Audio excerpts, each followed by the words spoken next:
my friends were saying, what are you doing going to a business school? Like, you don't want to run a circus, you want to be in a circus. And I was like, oh yeah, that makes a lot of sense. And so I auditioned for the National Circus School and I got accepted. You want to be a writer, instead of writing a book, like write a short story, because then you get to learn the entire process from the beginning to the end, to putting in front of people, to getting feedback, to, all of the steps that you have to do, you get to do in a condensed form on a condensed timeline with less money. And then if you have something that shows a lot of promise, it's likely other people are going to want to help. I would say one of the strengths of Barcode as a team together was that we are always super curious about all these different experiences. Like, we would do street shows and we would do corporate events and we would do creations. And then we said, we want to do something new. Let's make our own show. And I think, we got to a point where we didn't want to necessarily be the Seven Fingers or Cirque du Soleil, Welcome to the Theater Art Life podcast. Today, we're talking to Eric Bates. Eric grew up in Fayston, Vermont, and now lives in Montreal, Quebec. Since graduating from the National Circus School of Montréal, he has worked professionally as a contemporary circus performer, specializing in cigar box juggling and Russian bar. And he is the co-founder of the Cirque Barcode. Besides making 3 original creations with Cirque Barcode, he has participated in numerous other creations with companies such as Cirque du Soleil, The Seven Fingers, Cirque Eloize, and more. He is the author of the Contemporary Circus Handbook. Hey, welcome to the show. Thanks for having me. Yeah, it's a pleasure to have you and talk to some more circus stuff. So tell us a little bit about yourself and how do you end up, like, I understand you attempted to go to a traditional college at some point and then decided the circus world was better suited for you. How did that happen? What brought you here? Yeah, so I learned how to juggle when I was really young. I learned in elementary school. A program called Circus Smirkus came in and replaced the gym class for a week. And so I learned how to juggle when I was like 4 years old or something. I don't even remember learning, or I don't remember not knowing. And I pursued that through all of high school. I did this youth circus called Circus Smirkus, touring around doing like 40 shows around New England in a touring big top tent, all throughout high school, and street performing and just doing whatever I could.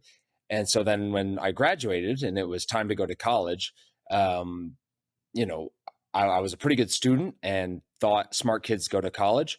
And I got into McGill. I got accepted to McGill up in Montreal for business. And part of the reason that I wanted to go up there was because of the circus scene. They had French. A bunch of my friends from Circus Smirkus were up there at the National Circus School of Montreal. And so I said, this will be a cool environment. I can kind of have the best of all these different worlds. And then I was at McGill for 2 years, having a really good time. But the more I hung out there, the more I was going to the shows, hanging out at the circus parties, and being like, wow, I really vibe with these people and the lifestyle and the sort of conversations they're having. And my friends were saying, what are you doing going to a business school? Like, you don't want to run a circus, you want to be in a circus. And I was like, oh yeah, that makes a lot of sense. And so I auditioned for the National Circus School and I got accepted. And that made it really easy to leave McGill, because I had, I was going towards something that I was already accepted to. It wasn't such a big risk, it felt like, at the time. And was it? Like, did you just like tell people, hey, I'm going to go from a normal college to the circus school? And like, what do I do? Like, what do you study in the circus school? Yeah, so circus school, like, the best analogy I have is circus school is kind of like Hogwarts, like the Harry Potter school, in that you have all of these different classes that everyone has to do, but instead of like herbology and I don't know, Quidditch or whatever they have there, we have to do like acrobatics, dance, acting, strengthening, flexibility, handstands, like the core circus building blocks. And then from there, you have your specialty. So in my case, that was cigar box juggling. That was what I majored in. And then you have a minor as well, a secondary discipline. And that was, for me, Russian bar, which was with Tristan Nielsen and Alex Royer.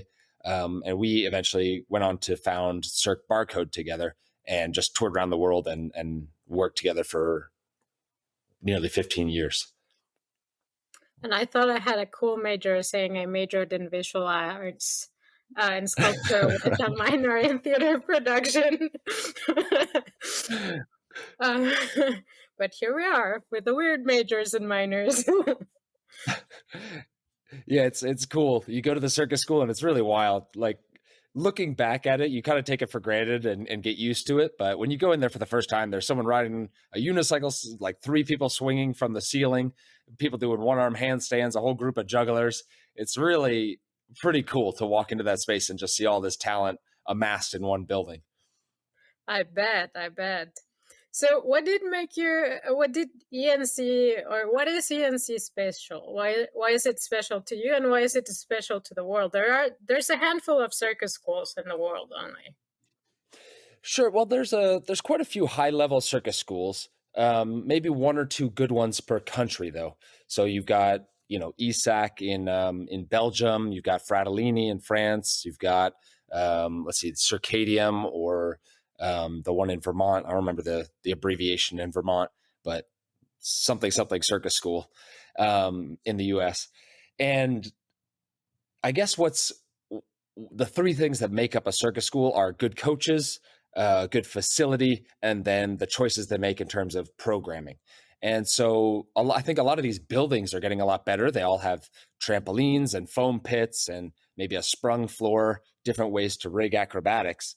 So once that levels out and you have that in all of these different buildings, it really comes down to how are they teaching, what coaches are they bringing in, and what do they prioritize? What does the school think helps make you a good circus artist or prepares you to have a good career in the circus arts? So whether that's exploring more performing or more technical training or more creation skills, each school is going to have sort of a different emphasis. And then that's just personal taste of which one you think is the most interesting to you and your style as an artist. ENC is, I guess, reputed to have very, very good facilities, certainly some of the best in the world, and often very, very good coaches because there's such a culture of circus in Montreal. And then I think the emphasis is really on creating very strong solo or duo acts. And it's fairly easy to work in the circus world if you have a strong act, because you can work in a cabaret, you can work on a ship, you can work in a contemporary circus show like the Seven Fingers or Cirque Barcode. You can pretty much do anything if you've got a really strong 5 minutes. Awesome. So from there, and as you said, here's a bit of a melting pot here, meaning Montreal, for circus artists and circus companies. So eventually you made your way through to Cirque du Soleil and Seven Fingers and Eloize. And how is that? Oh, fantastic. I mean, in the beginning, this is a long time ago now. I finished circus school in 2011. And we immediately had a contract with the Seven Fingers, and it just blows your mind because you're working with these incredibly talented directors who are just opening your eyes again after 3 years in circus school. You kind of think you know what you're doing, and then they really just redefine what it is to take those skills and turn them into an interesting show through their great direction. And then you get to travel around the world performing in what is usually a very good show if you're working with the Seven Fingers. And go into a lot of European countries, a bit of South America. You're just getting to travel around the world performing, and on your days off, you get to explore these places, and it's a really cool lifestyle, especially in the beginning when it's the first time you've ever been to most of these places. Definitely feels like moving here, with having all this community around is definitely like an added bonus to not just being at a good school, but having such a strong network.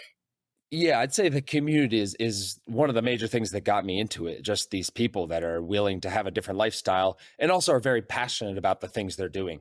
Because I imagine you have very passionate construction workers and or cooks or whatever it is. There's people that love that stuff, but in the circus, it would be very, very difficult if you didn't love it. I mean, it's physically painful a lot of the time. It's a lot of hours of training. It's a lot of uncertainty in terms of knowing where the next gig is going to come from.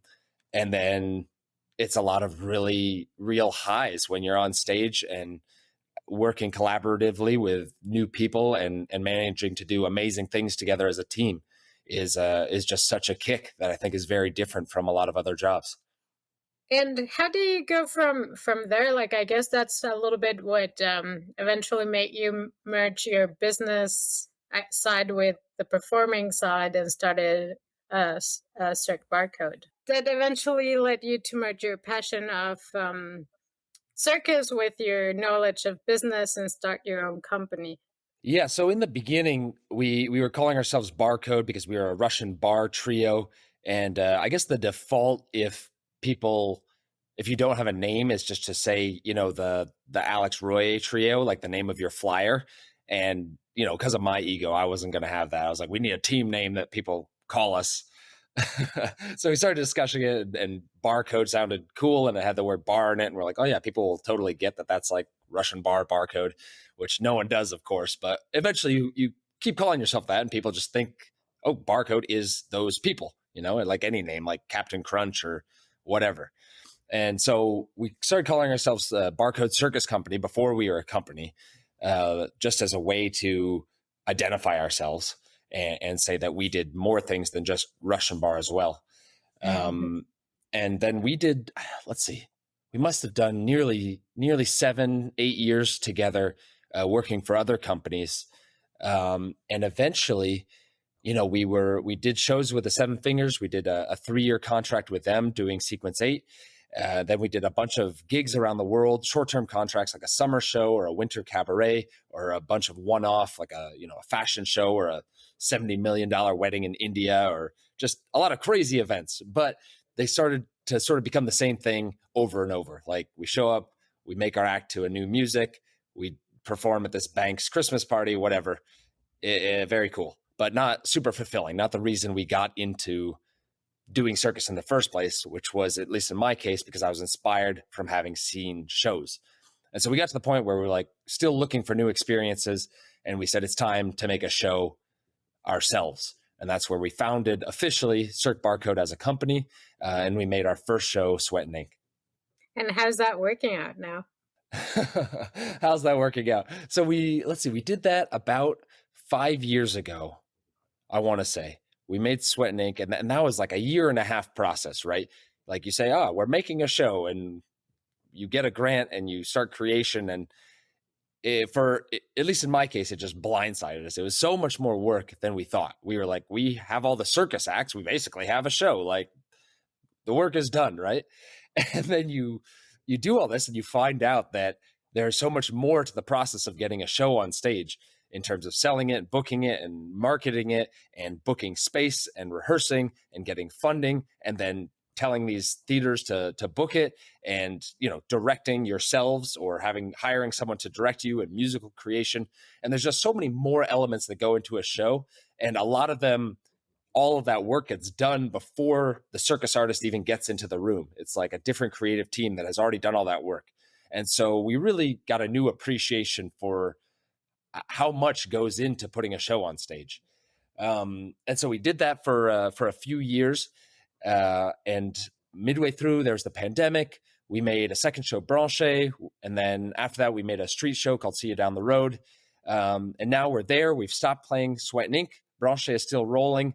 And now I'm doing a different street show with my partner, Stephanie Fournier, up in Quebec City right now. So in that process, you said, let me ask some more people how they get this done, because I don't fully get it. And you started interviewing people for your book. Is that what happened? And now a note from our sponsor. The Theatre Art Live podcast is proud to be sponsored by ClearCom. ClearCom is the leader in voice communications for theatre and the performing arts. Call your cues with the simplicity and elegance of ClearCom Intercom solutions. You can find them at clearcom.com. Go check them out. Yeah, that's exactly right. We were, a 1.5 years into Sweat and Ink, maybe a little bit further. And I started to kick around this idea of making another show and making Branche. And I was like, if we hire other circus artists to come in, it can't be the absolute chaos that it was when we made our first creation. I won't bring other people into that if I'm in charge. And so I started examining our process, and every other show we did, I was like, how are they doing this? How did they get funding to bring us here? Or what artistic decisions are they making, and what artistic decisions are actually motivated by logistics, by the size of the stage, or the cost of lights, or how you transport the show, or whatever it is. And I started asking these questions and just getting really curious about how other people make shows, so that we could do the best possible process for Branché and just re-examine how to do that. And in the beginning, the idea wasn't to make this book that I'm making. I just get curious about things. I have a YouTube channel, and I like putting out information about lessons that I've learned and hopefully help people behind me so that they can have an easier time of it. And, as I kept diving deeper, I started interviewing people, and I was like learning so much from all these people I interviewed that was helping my process and making my creative process better, whether that was for making any of these shows or making a movie. And I was like, okay, this is big enough. This is turning into something. And then at that point, I was at Midnight Circus in Chicago, and Kim Campbell, who is one of the I think the editor-in-chief of Circus Talk, a circus website, they called me up and they said, hey, I'm in town. You want to grab coffee? We'd met at Cirque du Soleil in the past, and they'd published some of my articles and stuff. And we started talking, just shooting the breeze, talking about circus. And they said, I don't remember if I said I was working on this thing or if they said they were an editor, but I found out that they were an editor. And I said, well, you take a look at what I've been working on for, about 9 months at that point. And they said, sure. And eventually I hired them on as my editor, which is perfect because they're an editor that also knows circus. And we worked together for almost another year. And then they suggested that I talk to a publisher, Tom Wall, who is a publisher, who is a juggler and has a circus book publishing company. And that eventually became the Contemporary Circus Handbook, which is the book that is out now. That's all about making and producing and organizing and funding and putting your show out into the world. Just like that, in a nutshell. It's like a show, a book is just such a big process. And the more I do, the more I realize how collaborative pretty much any big endeavor is, whether it's making a movie, which I've done a little bit of, whether it's writing a book, whether it's making shows. Just as soon as you have these big dreams, other people are going to get involved. It's too much for one person to do. And I think that's what a lot of the lessons in the book are about, are just how do you work with a team? How do you make decisions? How do you delegate? How do you decide who does what, and how to make it feel fair, and how to make sure everyone is doing a portion of the work instead of everyone is doing, 5 times the work, as they all try to do all the jobs. So that was clearly one of your biggest lessons in the process. Yeah. I would say that is definitely one of the biggest lessons is learning how to collaborate. Another one I really like is to make 30 minutes first. If you're making a show, just make 30 minutes. Because this is what everyone says. If you're filming a documentary, you want to learn how to make a movie, make a short movie. You want to be a writer, instead of writing a book, like write a short story, because then you get to learn the entire process from the beginning to the end, to putting in front of people, to getting feedback, to, all of the steps that you have to do, you get to do in a condensed form on a condensed timeline with less money. And then if you have something that shows a lot of promise, it's likely other people are going to want to help take that and turn it into a big thing, like a full-length movie or a full-length show, which is exactly what lots of the people I interviewed said was their experience. Sounds like so far we've been doing this by trial and error kind of thing. Yeah, mostly error. Everyone I talked to said they learned the hard way. I interviewed 25 people, and they said, we nearly lost a lot of money or a lot of friends or both.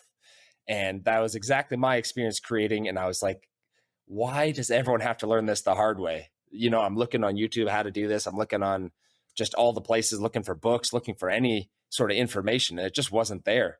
Maybe because it's not a new art form, circus, obviously, but the idea that anyone can make this, I think more people are now going to circus schools. More people are considering this as a career, and naturally more people will want to make their own shows eventually. Will have that dream and wonder how to do it. And that step, there was just no information. It was like a complete blind spot out there, because all the people that are doing it aren't writing books about it.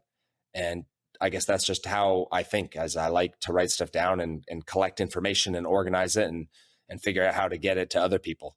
And so I hope this book will help people do that, get more shows in the world.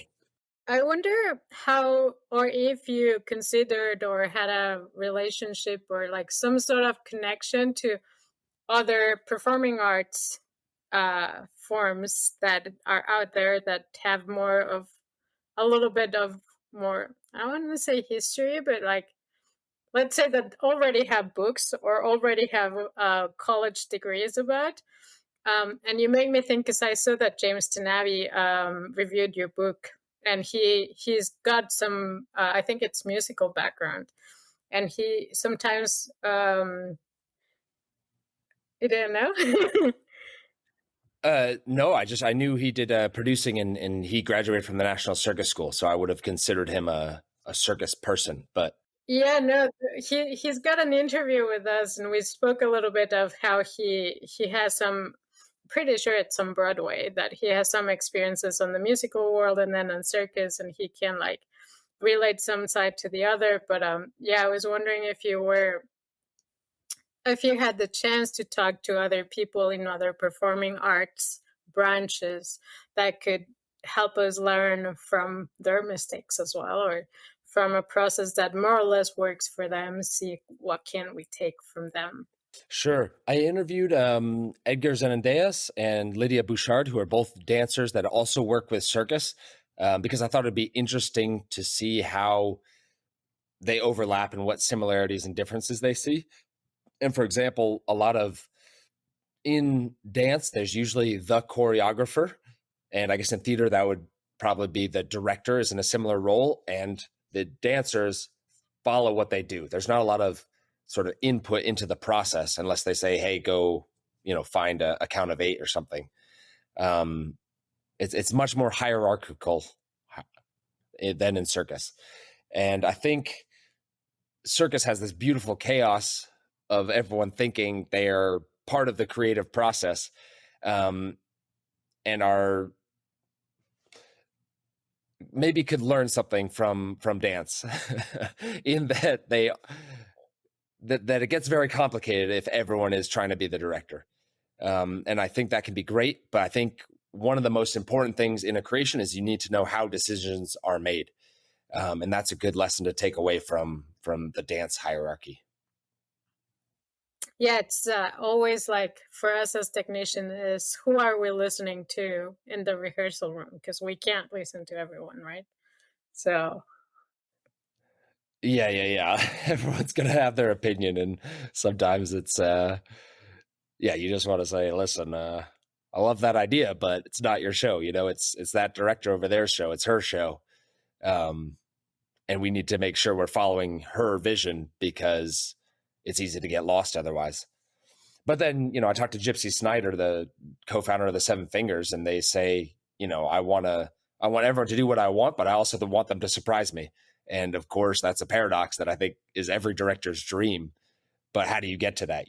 Like you have to build an environment where people do what you want, but they also, you also give them enough freedom to surprise you and show the possibility that everyone brings to the table, rather than what you would be limited to if it was just you doing it.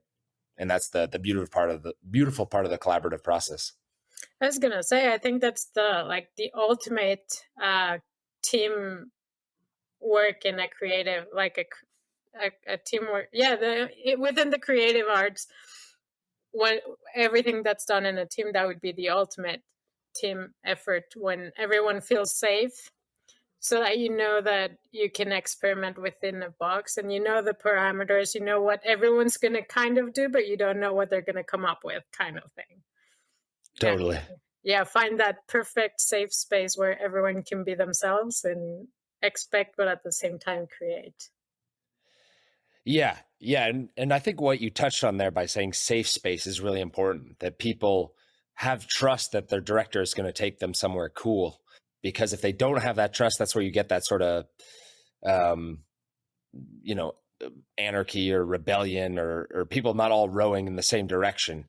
And that's not super fun, not a fun feeling in the room. And I don't think you can get as far when you have that. And that's a lot about figuring out how are decisions made and resolving conflicts and stuff. So if you were going to talk to yourself, let's say 15 years ago, or when you were starting at the circus school, what would you tell yourself?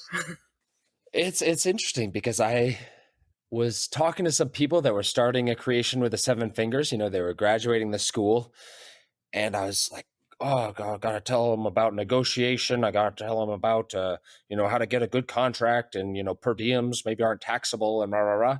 And then I was like, no, that's totally not where they are at yet at all. Like, they're just gonna go off and tour the world for the first time and have a blast and learn so much working with these amazing directors. And that is so much more valuable than getting an extra $5 in the beginning, because I don't know, in the beginning, you don't have an apartment. You don't have any expenses when you're like 22, or many people don't.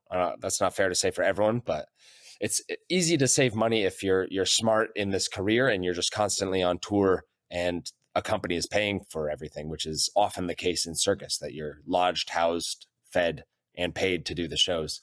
So I guess the takeaway is to, accept all of these experiences in the beginning, and say yes to a lot of stuff. Because in the beginning, what you want to build is just a variety of experiences. And then later you can kind of hone in on which direction you want to go and build more of a depth in one specific direction. Do you feel like you had a mindset that has changed over time of what your expectations were and what you thought you could do, or what you thought you wanted to do, and to what the reality is? Yeah, definitely. I would say one of the strengths of Barcode as a team together was that we are always super curious about all these different experiences. Like, we would do street shows, and we would do corporate events, and we would do creations. And then we said, we want to do something new. Let's make our own show. And I think, we got to a point where we didn't want to necessarily be the Seven Fingers or Cirque du Soleil. We didn't see that in our future. That wasn't, having a company like that wasn't as interesting to us as the experience of making a show, and maybe I guess a couple of shows was. So I would say that curiosity has always been there, but trying to listen to yourself and realize that you evolve as a person. And like, I guess when we started our company too, we were late 20s, maybe 27. And we said, like, eventually if we want to have families, we want to have a kid, whatever, it'll be nice to, none of us are together in Barcode. This is like, if we separately want to have families and kids, we want to set ourselves up so that we can, if we can't perform anymore, because we're too old, or our bodies, or we don't want to travel, whatever, we have a way to still be in this creative world that we love. And then we got to this point, like now I'm 35, and I'm like, oh, this isn't what I expected when I was 27. Like, this life that it looks that I'm in, I've made it, and I'm here, and it doesn't look how I predicted. And I think that's been interesting to have to reevaluate what my priorities are now, and try to set yourself up as best you can for the future, but also be willing to change the plan as you listen to yourself and what your life looks like and how you want it to look. Keep continually reevaluating. Yeah, I guess that applies to absolutely everyone, not only circus artists. Yeah. Maybe it feels less predictable maybe in the circus, because I think there's less of a straight line than I don't know, working your way up the corporate ladder, or even in theater or film, the ramp up can take a lot longer. Whereas in circus, and maybe I say this because I was lucky to have done circus from a young age, so I got into ENC, which is hard to get into, and then from there I got to work with the Seven Fingers very quickly at a circus school.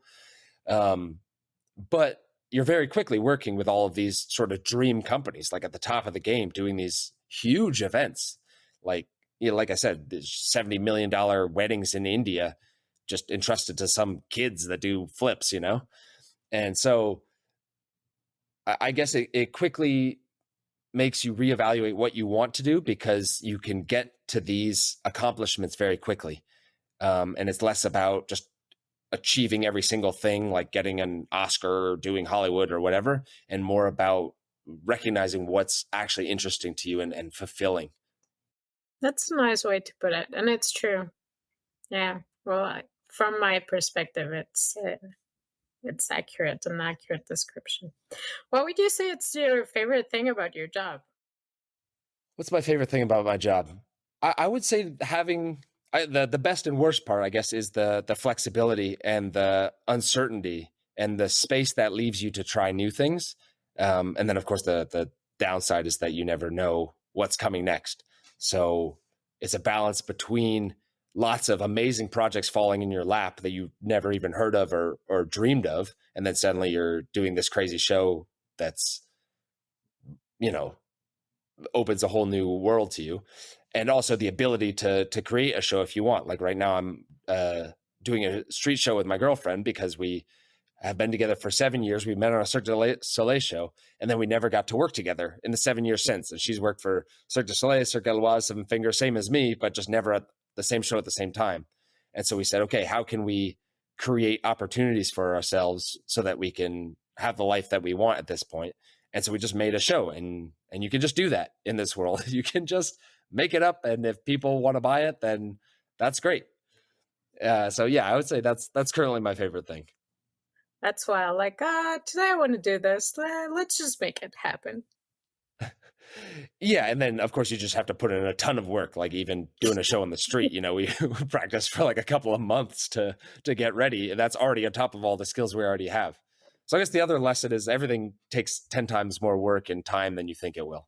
But it's not the best part of my job at all. But I'm slowly starting to realize that big projects are always bigger than I think, and I have to appreciate that and accept all of the make those challenges into fun challenges, because if you look at them like a downside, it's just you're not going to have a good time in this line of work. All right, on that vibe, what would you change in the industry or your job?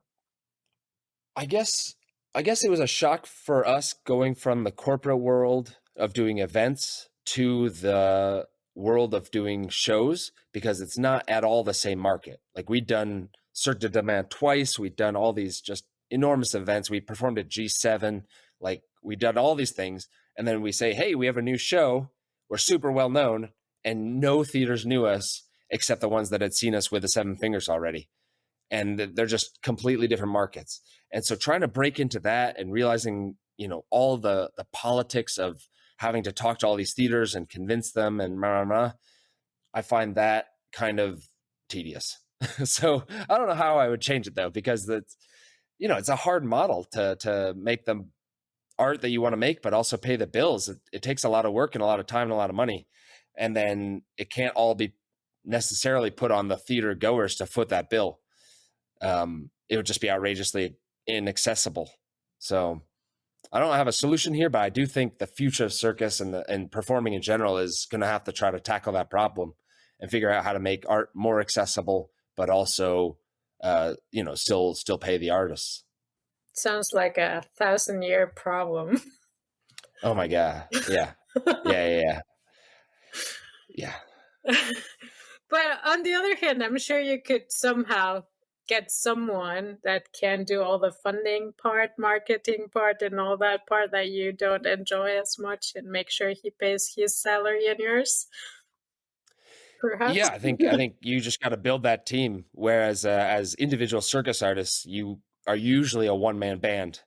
It's less common, in my experience, to have agents than in maybe the dance or the film world. And so coming into a bigger thing like a theater show, knowing how to build that team and how to have people that believe in your project, but that aren't you, but that are doing that part of the work, I think is really important. Sounds like a very complex situation in the end. Like you've convinced me. Yeah. It's totally complex, but then you get to, make the thing that you want to make. If you're tired of, using your body and your skills to fulfill other people's dreams and you want to do your own dream, what is it? Freedom is the acceptance of responsibility, Yeah. Like you gotta, it will come with work, but that's the trade-off. So tell us, where can we see your shows? Where can we buy your book? How do we know more Yeah. about your stuff that you're doing? Yes. So we are a barcode circus company, Cirque_barcode_circus on Instagram. And then my book is available at modernvaudevilpress.com/contemporary, the Contemporary Circus Handbook. So that's a great way to get it. I know people ask, and there will be an ebook out probably by the end of the summer for those of the people that want that. And then if people are interested in, especially circus schools and the circus life in general, I very sporadically also make YouTube videos just to try to let people know what this life looks like. So you can find me, Eric Bates all over the place. Just, just ericbates.com, barcodecircuscompany.com. It's all the stuff out there. Awesome. Well, thank you very much for sharing all these adventures with us today and our audience. And I hope thanks for having me on. Read your book and see your place or your circus shows. Yeah, great.